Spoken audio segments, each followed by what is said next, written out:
Hello everyone, welcome back to our channel. Today we're diving once again into the untold stories of George Harrison. This time, we uncover something intriguing about the music he disliked. Was it because of his journey to India that completely shifted his perspective on music? Or were there other hidden reasons behind his dissatisfaction? Stay tuned until the end of this video to find out. For any music fan, whether you like the artist or not, there's always a clear reason behind your preference. Sometimes it's as simple as, do you prefer John or Paul? Or, what's your favorite Beatles album? While the first question is nearly impossible to answer, the second one often sparks instant excitement. For many of us, the answer comes in a heartbeat: Revolver. This album marked a turning point for the band, pushing them into bold new territory with groundbreaking songs like Tomorrow Never Knows, which shattered the conventions of songwriting, and Eleanor Rigby, which expanded their orchestral reach. At its core, however, Revolver represented some of the band's finest songwriting, melodies that were sharp, patient, and deeply powerful.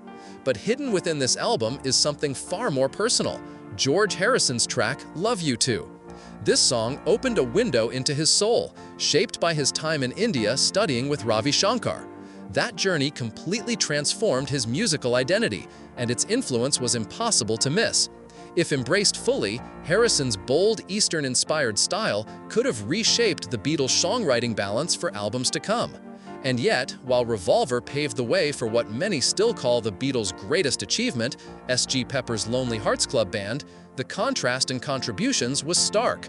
Bursting with color and freedom, the album was essentially Paul McCartney's brainchild, with his relentless drive for perfection only matched by the support of his trusted partner, John Lennon. Meanwhile, Harrison found himself pushed into the background. Despite his growth as a songwriter, his ideas were not fully embraced, leaving him dissatisfied with the record. McCartney himself later admitted that Harrison was hardly present during the sessions. In his own words, Paul remarked that George wasn't deeply involved, contributing only a single track to the album. For McCartney, that absence felt like negligence. By 1969, however, Harrison silenced any doubts. With Abbey Road, an album many consider the Beatles' masterpiece, he delivered some of the band's finest work.